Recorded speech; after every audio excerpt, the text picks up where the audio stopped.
Goldylocks Productions broadcasts universal cosmic frequencies that unlock, awaken, and expand the consciousness of our worldwide viewers and listeners. Goldylocks Productions presents the Live from Little Bear Sanctuary show with Christopher Vane. Enjoy topics such as the vegan lifestyle, sanctuary media highlights, and spotlighting new rescues.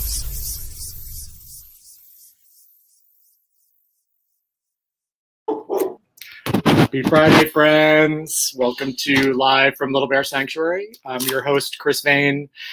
What do we got going on today? We have a special guest and friend of mine, Dan Hanley. We'll be bringing him on in a few minutes. It is Friday, October 2nd, 2020. The year is almost over. I'm sure a lot of people are happy about that. I got some birthdays today. Always do my birthdays first. Happy birthday, Daphne and Tom. They both have birthdays this week. They're really good friends of ours. They live here in town. They do a lot for the sanctuary. Tom is actually a race car driver, and he has the Little Bear Sanctuary logo on the back of his cars when he races. So we're really grateful for that. So happy birthday, you two guys. And they're married. So birthdays in the same week. Fun. America's Next Top Model started yesterday. Photo submissions started obviously yesterday through October 11th. And the auction begins, October 12th through the 18th. So from today until the 11th, you can submit your pet's photo. And if you head over to piranharun.org, you'll see the official rules, and you'll see some great prizes that the winner's going to win. And VDog is actually going to announce the winner. Those are my dogs barking in the background. So far for the auction, we've got. I think this year's the best so far for auction items. Some really great companies are donating some great products. So yeah, here's some details.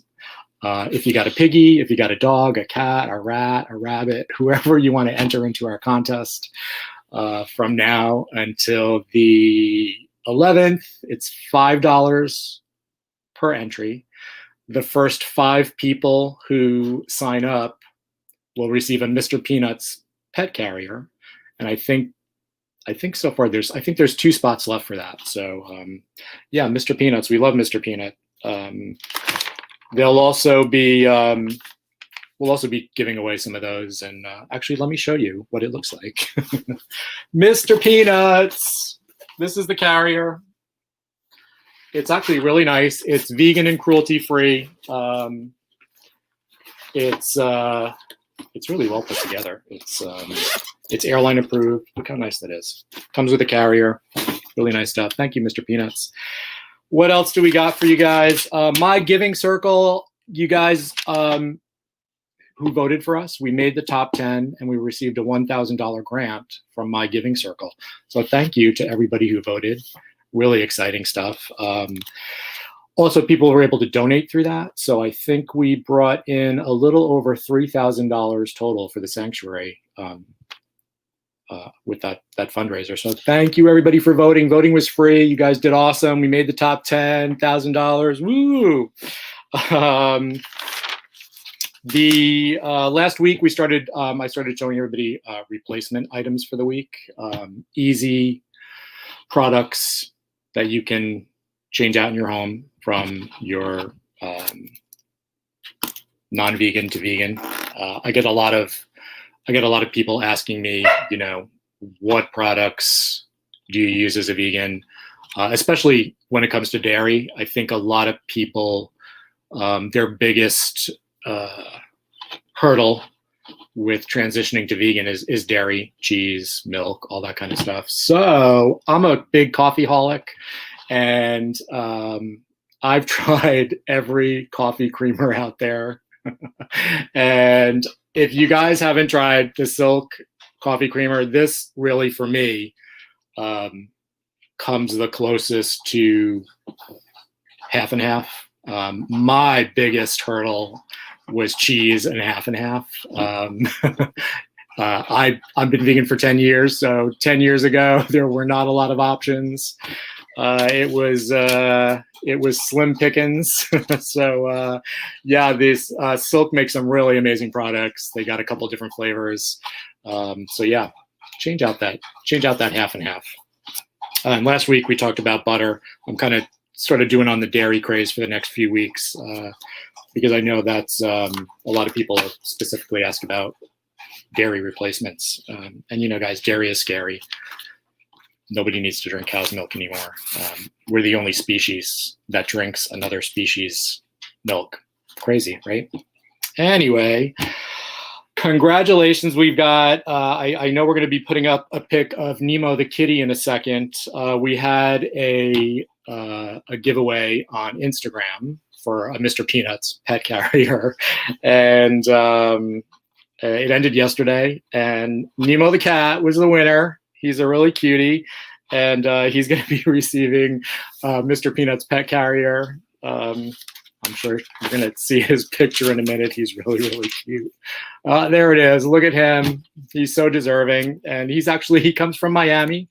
If you want to follow Nemo the kitty on Instagram, it's Nemo Furball on Instagram. Congratulations, Nemo. Another thing, Laura Romero, our good friend Laura, she has a show here on Tuesdays at 11. It's the Angels and Healing Light Show, and she's donating 50% of her commission for her Mary Kay products to the sanctuary. Ends on October 3rd. Really generous of her. Thank you, Laura. Let me just do this. Here we go. Sorry, guys. Laura's watching. Hey, Laura. I forgot to turn on everybody's feed to see who's joined us. Hey, Kim. Good morning. So Laura, thank you so much. I hear the money's ka-chinging up there. So I actually purchased some Mary Kay products for myself, of course. They have a great men's line. MK Men, love this face wash. Pimping you out, Laura. There you go. Great products. I bought like a couple $100 worth, and I'm really liking the stuff so far. So yeah, Mary Kay, cruelty-free, made in the USA. They've got a great line of men's cologne too, which is really. I find that men's cologne is it's difficult to find really good cruelty-free brands. So yeah, if you want to support LBS, you can go to our website at littlebearsanctuary.org. And you can sign up for our Amazon Smile account. So if you shop with Amazon, if you list Little Bear Sanctuary as your nonprofit, Amazon will donate, I believe it comes to about 0.05% of your purchases to the sanctuary. So we get a nice check every couple of months. So thank you for everybody for signing up. We also have an Amazon wish list, and it's a list of a ton of different things we need for the sanctuary. You can buy us stuff directly, and they'll ship it to us here. So that's always a surprise. We don't know when it's coming. We don't know who sent it until it arrives. So that's always a lot of fun. We've got a PayPal. We've got an amazing GoFundMe that's up, which is supporting the final 10 acres that we have under construction. We just let the cows out there a week ago. We did our final fencing, and I know I showed a video last week. I was going to show you guys a video this week of the cows going onto the 10 acres. It was the most anticlimactic video. After about 4 minutes, they were kind of standing at the gate, and one would come out and they'd nibble on some grass, and but they're all loving it. I'll get a better video for you guys next week. All right, so my guest this week is Dan Hanley. I'm going to cheat, Dan. I'm going to read your bio. Welcome to the show. So Dan Hanley, he's a principal at Altrui Consulting. He's the creator of the Gay Vegans blog. At Altrui, he works with nonprofits around the globe, supporting their efforts in relationship building, marketing, and fundraising. At the Gay Vegans, he posts about vegan food, social justice issues, and voting. He lives in Monrovia, California with his husband, Mike, and 3 fur kids. He spends time volunteering in Tijuana to support refugees and asylum seekers. And he's currently reading I Couldn't Even Imagine That They Would Kill Us. I actually looked up, welcome, Dan. Hey, thank you, Chris. Great to Thanks be here. I'm Thanks so for being on stoked. my show. So I looked up the book. I had no idea. Yeah, thank you want to talk a little bit about the book? It's I honestly had no idea about the story.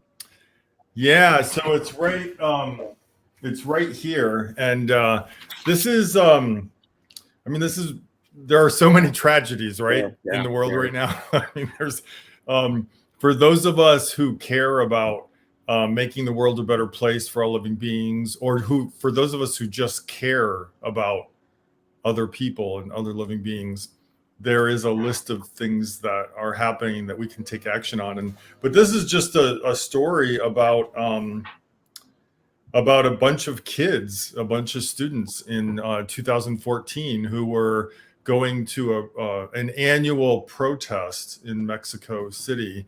And what they typically do, it's just an annual rite. They take over buses, and then they all gather with more students and take over more buses, and then they all meet in different areas of Mexico for these huge protests and commemorations. And so what happened 6 years ago was that several of them were disappeared, and that language is really a language that we don't think about much. But to disappear another person, and basically they were kidnapped and executed. And these are all kids, like most of them are like from 18 to 21. The more investigations that have gone on show that the amount of corruption and government and police and military that were involved in all of this is just out the roof. And to this day, I credit their parents and their family members and the people who love them for keeping it in the news and for keeping their names alive. And this is a great book written by an American author who lives in Mexico and is a reporter. And it's most of it is from the viewpoint of students who survived that night. So it's a great introduction to it. I highly recommend this book. And then also, if you have Netflix, there's a show, a documentary about this called The 43. And it's not fun. It's not fun to watch. It's something that you realize took place now. I mean, it was 6 years ago, but still in these days where I mean, I like to think of myself as an activist, and I feel like these kids were activists and they were killed because of being activists. So that's the book. I'm trying to read a book a week this year. Yeah. I've been trying, but I haven't been having much to watch. But I'm definitely going to pick it up, and I'm interested in the documentary. It sounds sad. You do a lot of volunteer work down in Tijuana with refugees and asylum seekers. Yeah, definitely. Tell us more a little bit about that. That sounds, I think that's pretty amazing stuff. Sure. So depending on how much you know about the situation at the borders, and I should say it's really just the border of the U.S. and Mexico. There aren't all these tens of thousands of people stuck at the border of Canada. It's particularly people who are the people that we work with. I volunteer a lot with a group called Al Otro Lado. They're based here in California, but they have an office in Tijuana. And then I do different work, fundraising, bringing supplies to different communities of refugees and immigrants at the border of Tijuana. The big difference in the law right now is that somebody makes it to the border and they apply for asylum. So in the past, let's say I was applying for asylum and I said, hey, I'm applying for asylum and I can stay with my friend Chris while the application is going through. And they would say, okay. And then so I would come stay with you. I wouldn't be able to work. I'm doing applying for asylum is 100% legal. And I'm doing it the legal way. So now, during this current administration, it's changed to where I apply for asylum. I say, hey, my friend Chris is totally cool with me staying with him during the process. But our government says, no, you need to wait in Mexico until we have your court proceedings. And so that could take days, months, it could take years. And meanwhile, I'm somebody who's made it to Tijuana from typically Haiti, Cameroon, Guatemala, Honduras, and El Salvador. And so I don't know anybody in Tijuana. I want to apply for asylum. I can't work in Tijuana. I don't have a home. I can't provide for my family. And you have, I would say right now, 30 to 40,000 people in Tijuana alone. And I know it's just as bad in other border towns and cities. I just don't have personal experience with that. So there's plenty to do. I mean, mainly it's just helping folks fundraise, helping feed people, providing diapers. I mean, I was down there 2 weeks ago. I did a lot of diaper delivery and a whole carload of tampons, just supporting mainly women and women with kids to the extent that I can. And these days it's easy. You can't, to cross the border with a bunch of supplies, you get taxed. So they say right at the border, oh, you need to pay this much tax, and you have to walk over to the bank before you cross the border and show them the receipt. So now I just put it out there on Facebook. People Venmo me the money. I support small businesses down in Tijuana, purchase everything, and then bring it to them. But there's a lot of groups, Immigrant Defenders, Al Otro Lado, of course, Border Angels, Espacio Migrante.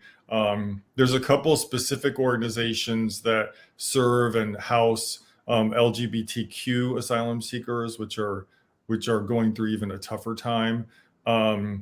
There's certainly a lot going on. Whenever I come back, I'm just so emotionally drained, but at the same time, grateful that I have the opportunity to be able to serve people down there. Yeah. Wow.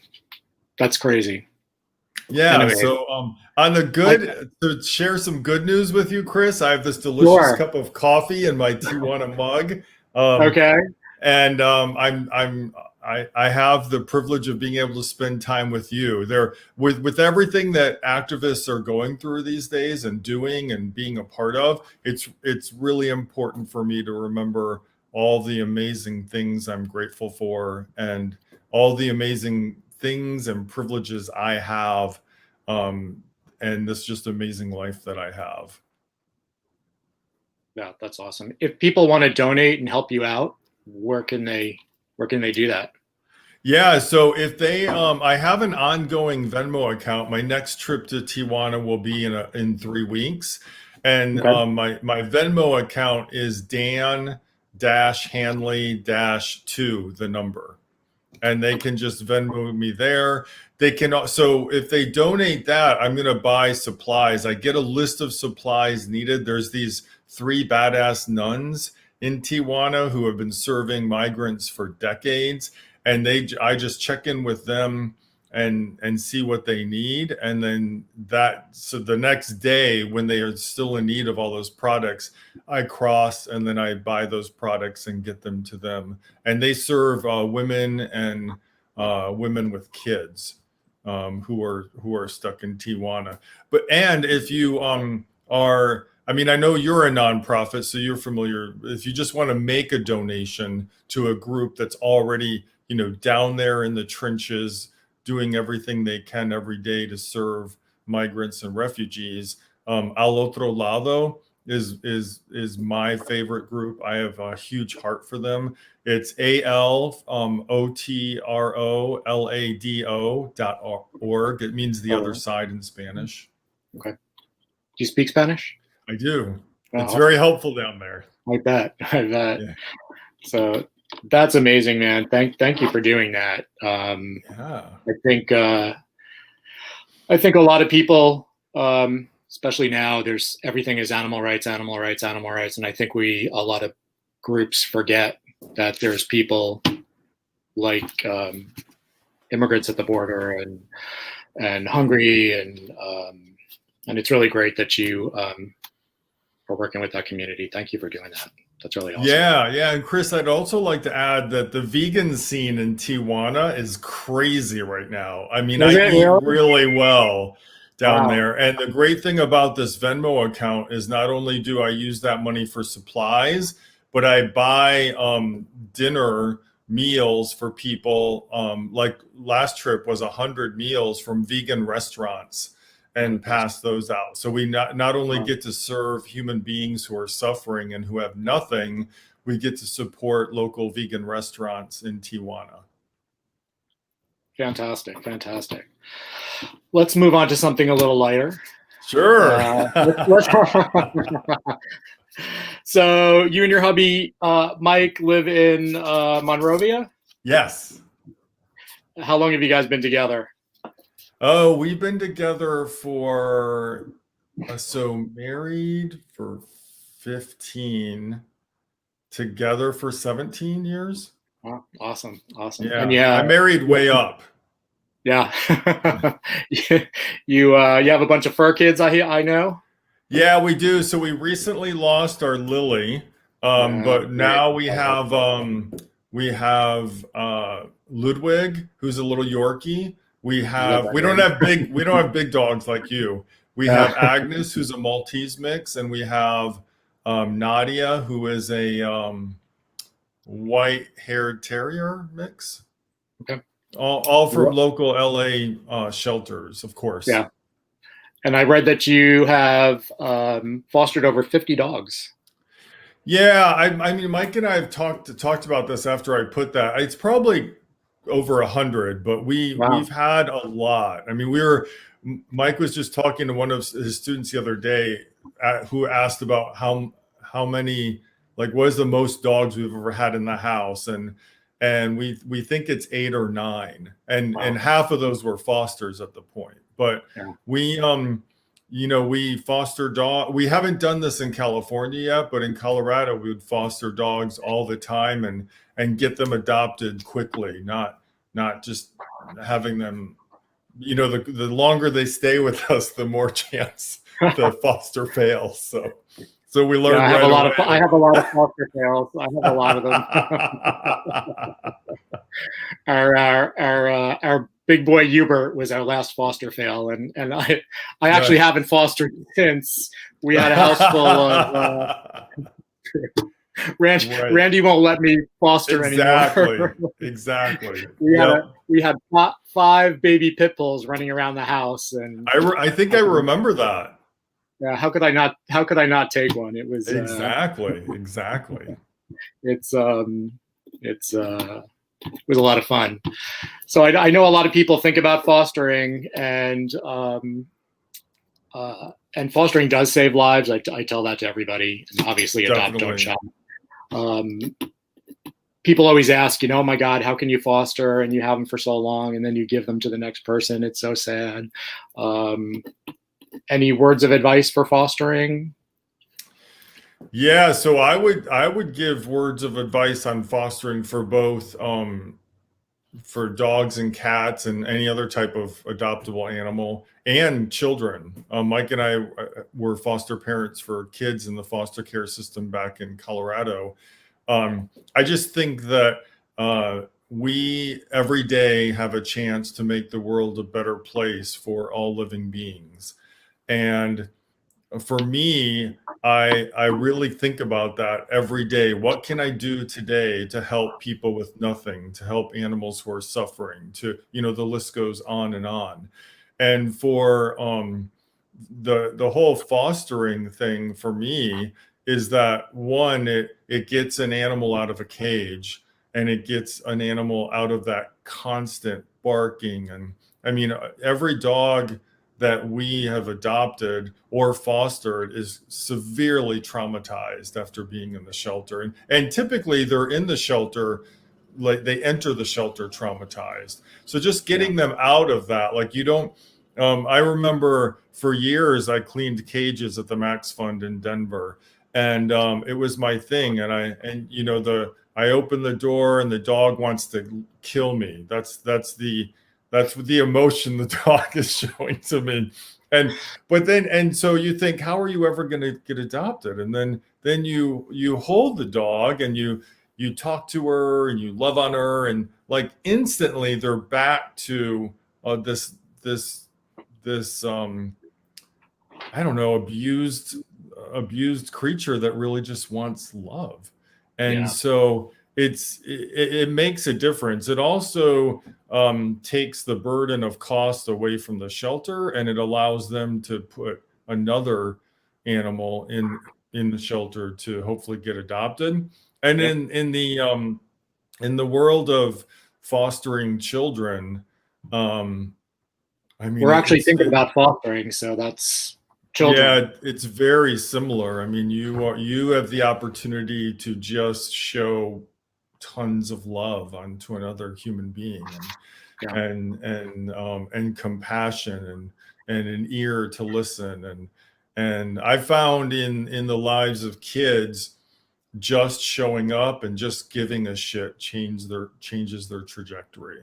And because for many of them, they may have had that in the past and lost it, but for many of them, they just haven't experienced that. So I think both ways of fostering are fantastic. Yeah.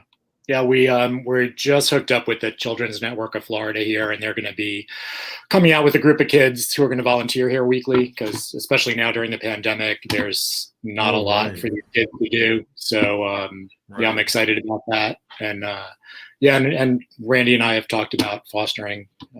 They asked us how many kids do we want. Right, exactly. I'm like, I didn't. Keeping siblings together can be awesome. Yeah. Yeah, oh, for sure. I mean, imagine it. You know, most course. Siblings are ripped apart when they're removed from a home. So being able to keep them together is wonderful. Great. Yeah. Words of advice for me with fostering? I mean, ask a lot of questions. Make sure your motives are in check, which with you, I know are totally good. Make sure you and Randy are constantly communicating. I mean, it's a real opportunity for couples. I mean, it really strengthens your marriage, right? Because you all of a sudden have this being in your life that is a lot more than feeding them and letting them lay on your lap and taking them for walks. It's making sure that they eat and that their allergies are taken care of and their trauma is taken care of, and they're at school and they're doing their homework and they feel 100% safe and loved. So that's it in the short. Yeah. Nothing big, Randy or Chris. Nothing big, that's Chris. The short version, right? That's the short version. Oh my goodness! So you guys have a blog? Yeah. So our blog is The Gay Vegans, and you know it's a little weird. We get people paying attention to it sometimes just because the weird name of it. And a lot of times I'll post that no, we're not a punk rock band. We're actually two gay vegans. And but I started, so I've been in the nonprofit fundraising world for a good chunk of my life, and right now, or a while back, I had a blog that was just specific to fundraising, which I still have through Altrui. But what I was realizing was in that blog, I was starting to get personal, and I didn't really want to be personal. I just wanted it to be about nonprofit fundraising and how nonprofit fundraising changes the world. But so I decided I wanted to share about this vacation that Mike and I were about to take down to Florida, of all places. Oh, wow. And so I decided to create The Gay Vegans. So that was about almost 10 years ago. Wow. And my whole point with it has really become to build bridges among communities who have a lot in common but aren't really working together. It's about getting people to be politically active. It is turning people on to delicious vegan food, because I think There's a lot of delicious vegan food out there. There's a lot of amazing restaurants serving delicious vegan food, but there's also a lot of restaurants serving crappy vegan food. And I think that does a disservice to veganism and to the animals. It really does. Oh my God. Yeah. I mean, I don't want a salad. I mean, I want to eat a lot. I'm hungry. I love to eat. And so I go before this time, I would go to a lot of events as a fundraiser and as somebody being out amongst people. And, I'd always be a little nervous about the vegan meal being offered. But here in Southern California, it is delicious. I actually had one of the last meals I had before the event stopped was I had this delicious blackened tofu dish. That was just so good. I was like, oh my gosh, where have you been for 24 years? But they're finally getting it.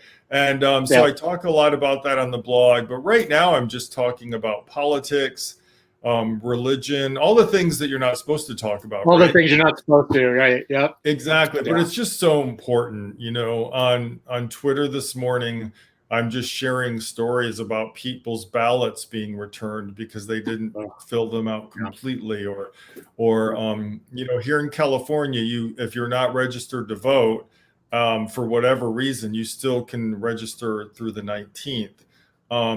In Florida, I think people are getting their ballots and you can drop them off at a polling place now. I saw that in Howard County. Howard What I'm County? recommending is people bring it directly to the voting place. Yeah, I mean, just do it. If you do mail it, you can keep track of it online. But really, just promoting voting, and I'm an obvious, well, maybe not obvious, but I'm progressive, liberal. I believe in healthcare for all. There's this whole litany of things I believe in that will make a lot of people cringe.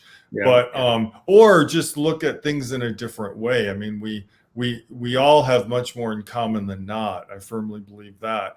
So regardless of your cause, getting people to vote is really the backbone of it all. So right now I'm just doing a lot of blogging about that. And I also write about, I've been vegan for 24 years.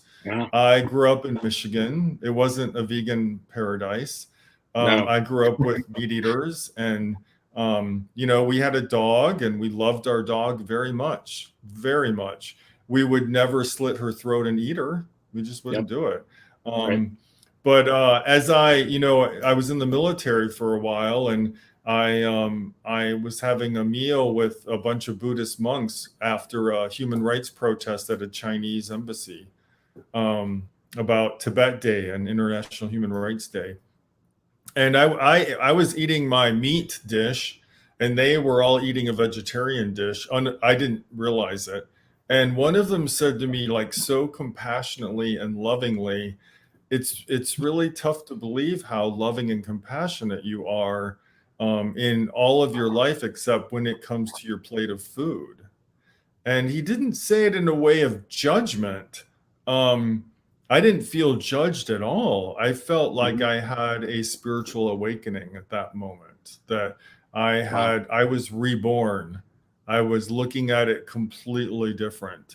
And I didn't become vegan right then, because sometimes in the military, if you're going to eat vegan, you're eating lettuce and maybe some rice. And the rice probably isn't even vegan because it's in chicken rice stock. And beans, but rice and beans and lettuce.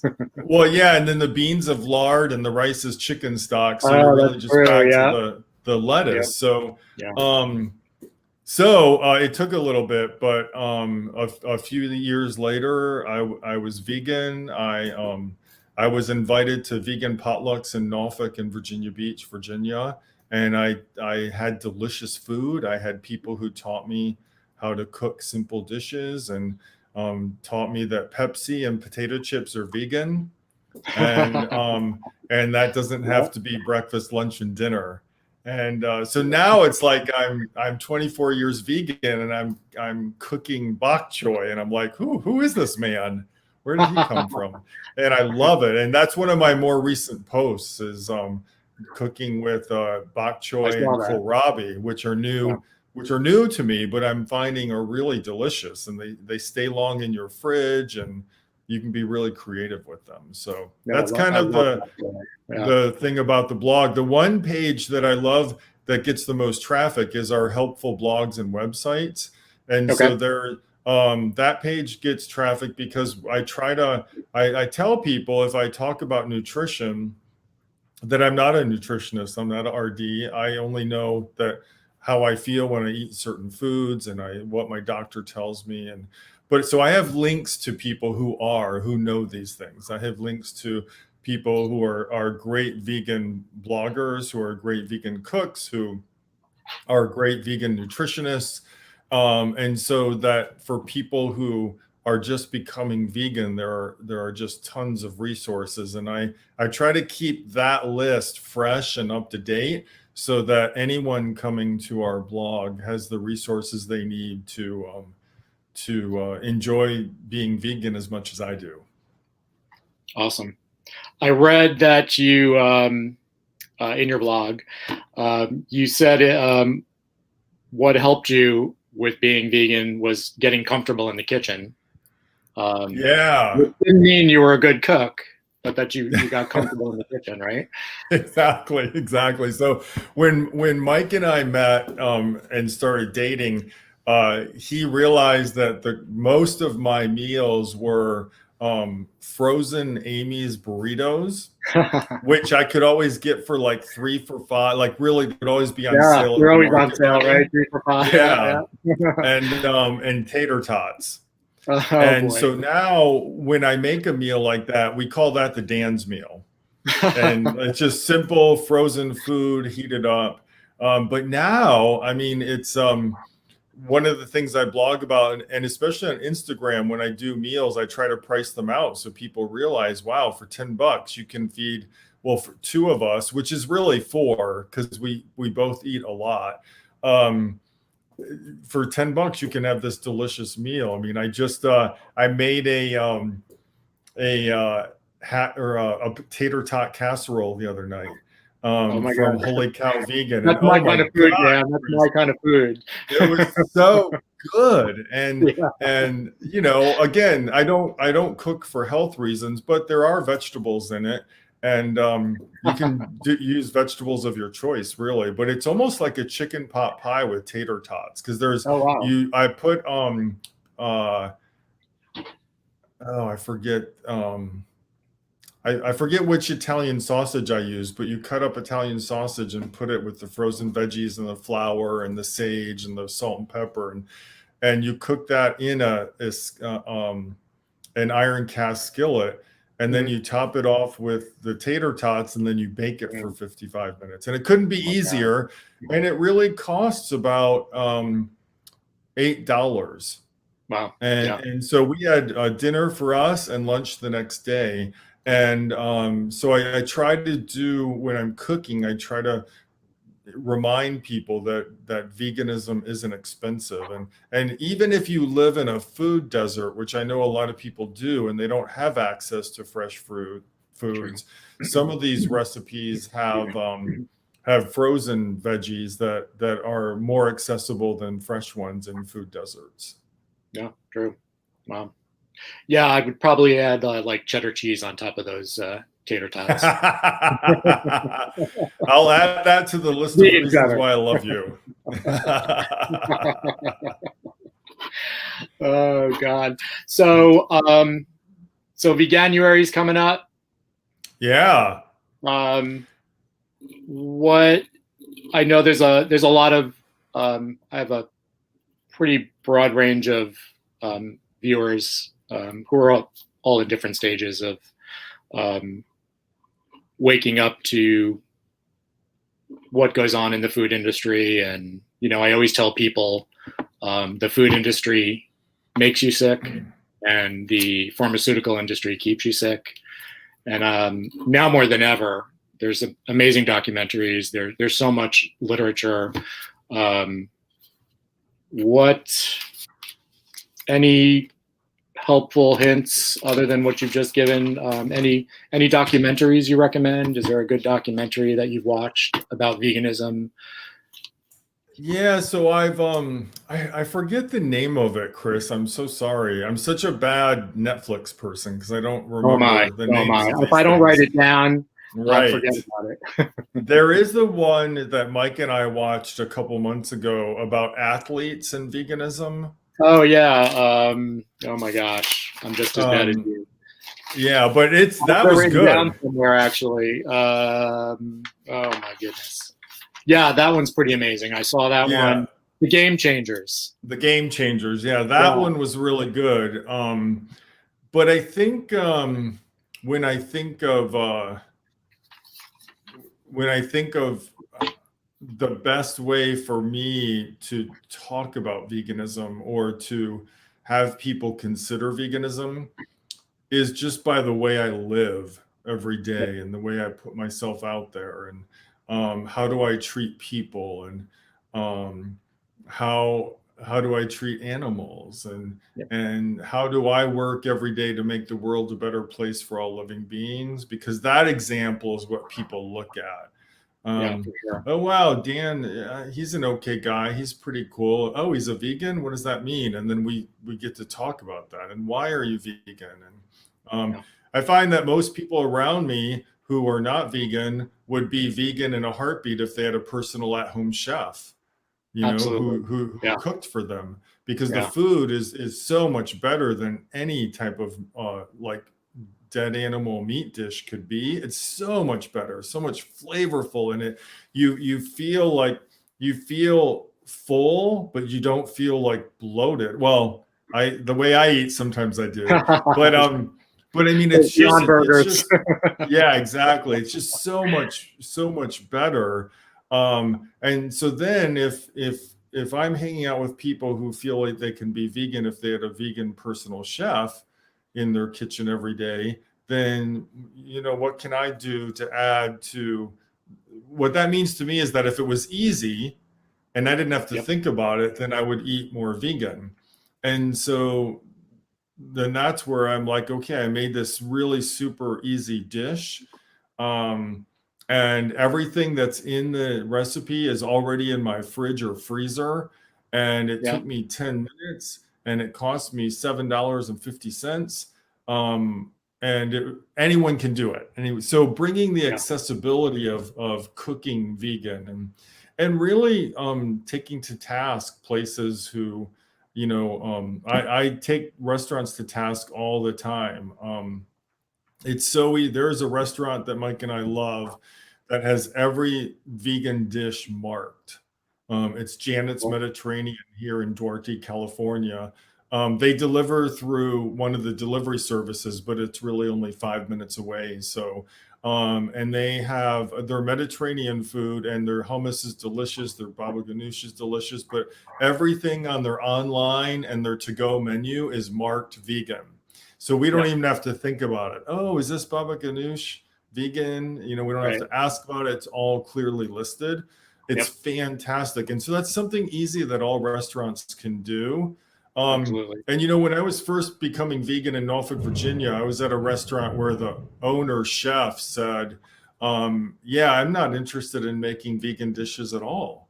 And I was like, okay, great. Can you put that in a sign somewhere so we know not to waste our time here? I mean, if you don't want to cook vegan food, just tell us. Don't do it. It's so easy. It's delicious. I mean, here in LA, I will leave an appointment with a client, and I can plug into Happy Cow or Yelp, just in Yelp, because Happy Cow is already all vegan vegetarian, but in Yelp I can plug in vegan food, and there's like 40 places within 5 minutes where I can go grab a vegan meal. Yeah.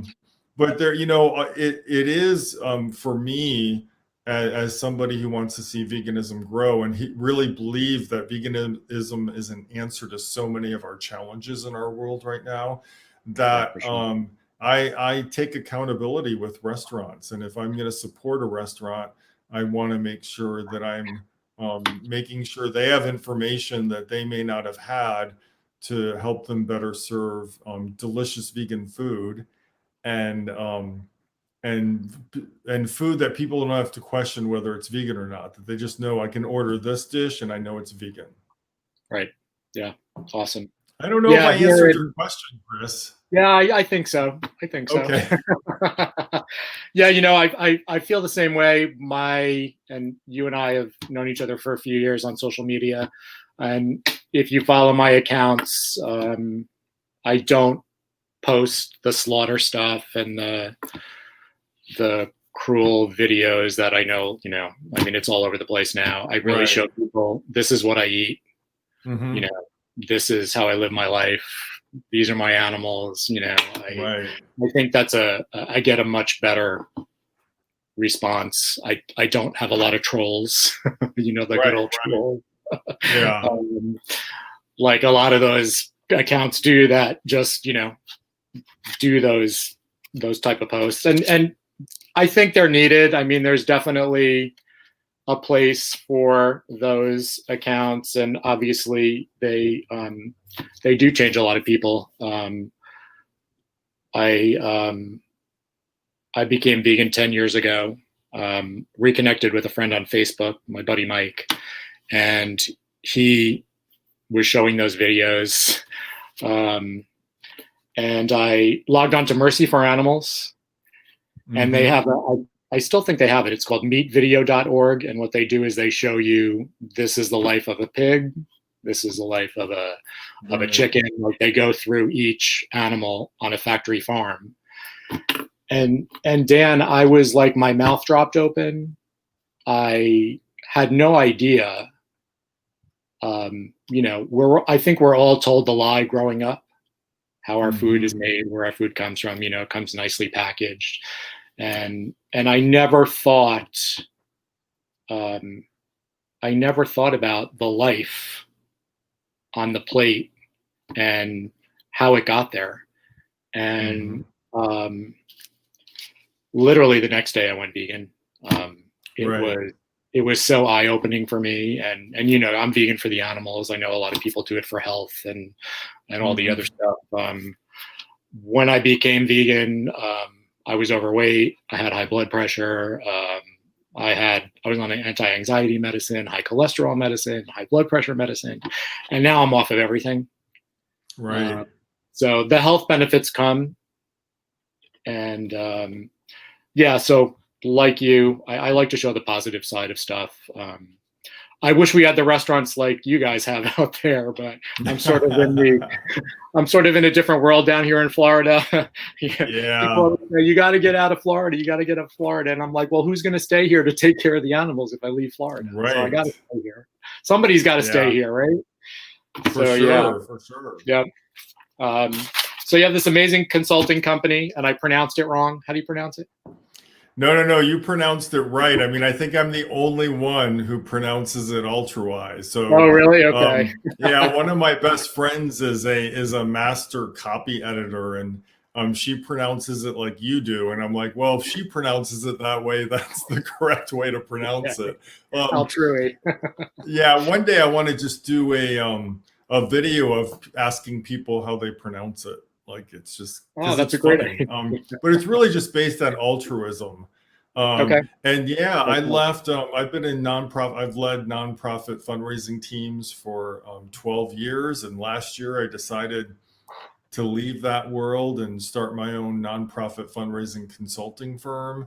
And we're gay and vegan and veteran owned, and I have my whole mantra around the business is to teach nonprofits how to build lifelong relationships with their donors. Which is really important. Yeah, and 90% of nonprofits just fail at that. They just do. They think they don't have the resources or the time. And what we do at Altrui is we really start teaching them about strategies and plans and checkoff lists and how to do this, and so that after a certain amount of time, they can just go out on their own.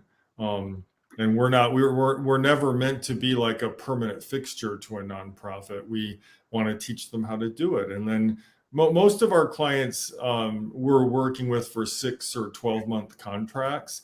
And my hope is that then they're good to go, and then maybe they'll want us to do a specific campaign or something like that. And so we do that as well. But I'm having the time of my life. My 1-year anniversary was yesterday, and or no, I'm sorry, it was actually Wednesday. It was Wednesday, and Awesome. yeah, I'm having the time. It's great working for like a ton of different nonprofits, as opposed to just one. And I, of course, only work with nonprofits because it's my business and I can do with it how I want. I work with nonprofits that I have a huge passion for, and That's awesome. poverty and human rights and animal rights and women with cancer, and the list goes on and on. So it's great. Yeah, I know. Obviously, running this nonprofit for 3 years there's so many challenges. One of the biggest, it's always money, right? With a nonprofit, Right. fundraising. I tell everybody we have amazing donors, and donor relationship. If there's anybody listening who's got a nonprofit, it truly is the most important aspect of my job. And it is a job, running a nonprofit, even a farm sanctuary, it's a job. Oh yeah. I've got employees to pay, bills to pay, animals to feed. And, I remember starting off and having to start asking people for money. That was like so hard for me. And that's what everybody tells me. It's asking, they have such a hard time asking for money. And I see a lot of, especially now, unfortunately, there's a lot of animal nonprofits that are going out of business. Really tough economy. A lot of people struggling. And, I see a lot of last ditch efforts, begging for money. What would you say to a nonprofit, especially maybe especially an animal organization?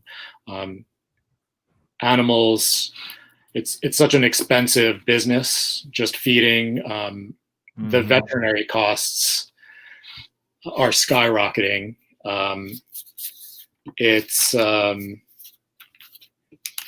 I haven't had a vacation in 3 years. I mean, I know, like, if you don't work every single day and you're not home, if I take a week off, I'll notice it 3 months down the road and say, oh my God. Right. No, I've never taken a week off, but a couple days of not being in contact with people, it makes a huge difference down the road. I noticed that you guys have this awesome by the minute consulting. Which I think is amazing. And can I say it's a bargain? Because I think it's a bargain. Oh, it's a total bargain. It's a total bargain. For sure. And it's an effort for us to be equitable to all people. So I have any nonprofit can use that 2 times for 2 1-hour calls. So it costs them $120, which is less than 1 hour. Oh my God! Of consulting. You're giving it away.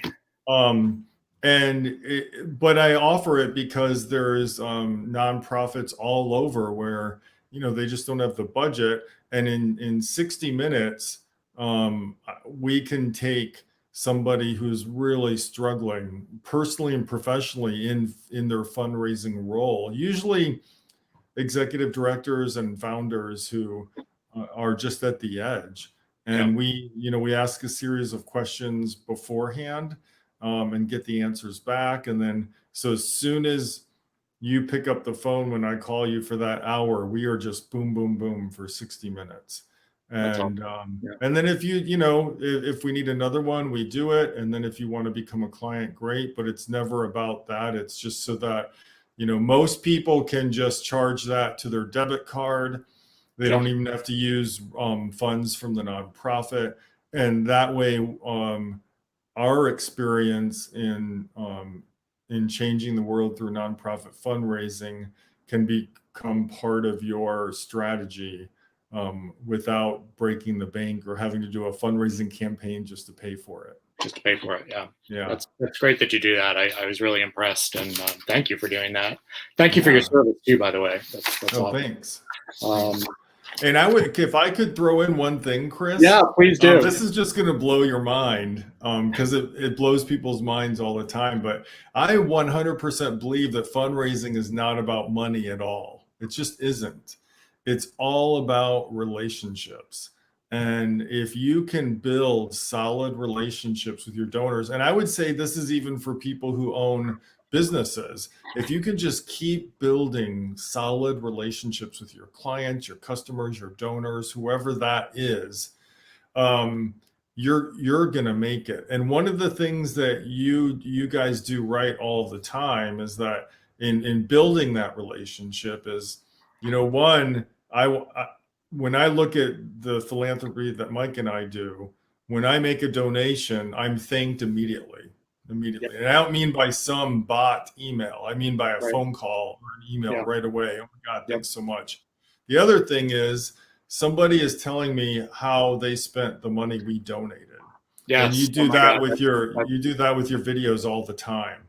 So if you do those two things, you have like over an 80% chance of getting another gift. And so look at all the money you raised in the last month and multiply that by 80%. What does that look like? That's a big number.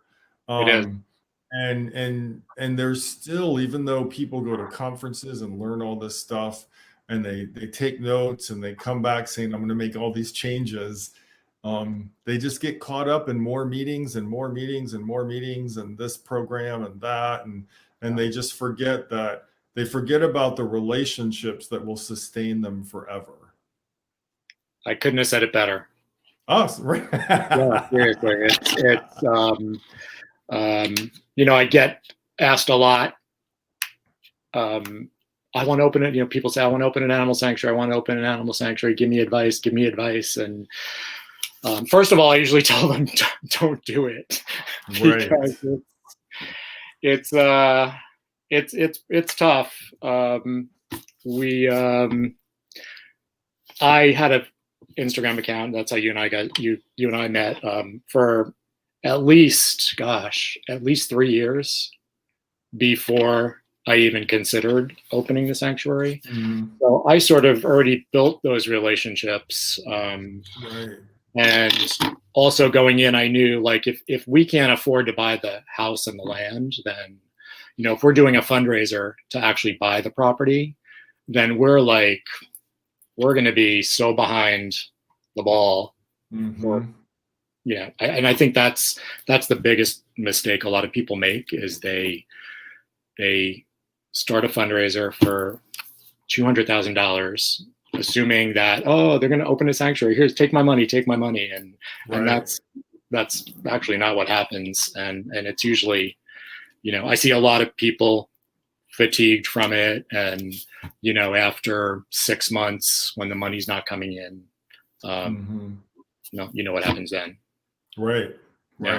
Yeah. So it's a crazy business. And if you have a nonprofit, I highly recommend you guys reach out to Dan. He does amazing stuff. Thank you. Thank you for being my guest today. It was great to finally. Thanks so much. It was great to finally meet you. Yes. I'm ecstatic and humbled. I'm humbled, really. If you ever make it to Florida, you guys have to come stay with us. We'll be there. We'll be there in a heartbeat.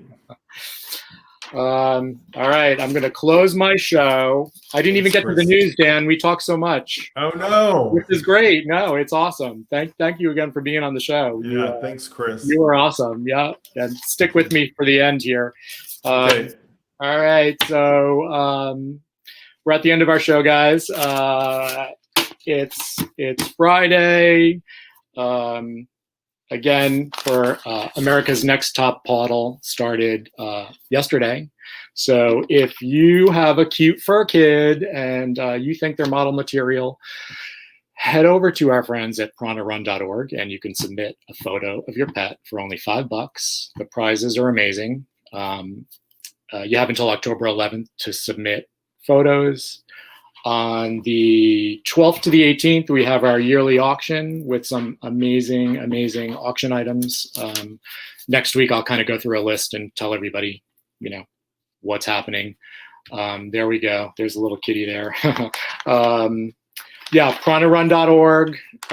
They help us out every year. Jamie, thank you guys. You guys did amazing. The graphics this year were done by our good friend Kim from For the Love of Animals Apparel. And I happen to be wearing one of her shirts, so I'm going to pimp it out a little bit. Here we go. You can buy this shirt on ftlaapparel.com. Don't take the shirt literal. It's actually it's historical. Doris Day made that statement famous, I think, back in the 60s. So it kind of plays off of that statement. All right, we're out of time, guys. Next week, my guest will be David Marcella from David's Kitchen LA, and he's going to be cooking live for us. He's doing a vegan pear cake. So I will see everybody next week. Thanks again, Dan. We'll be in touch. Thanks, buddy. Goodbye, everybody. Thanks, Chris. Yeah, see you guys next week. Don't want the fun to end? Grab more refreshments. Then head over to the Goldylocks Productions YouTube channel. With the huge selection of shows, the fun doesn't have to end.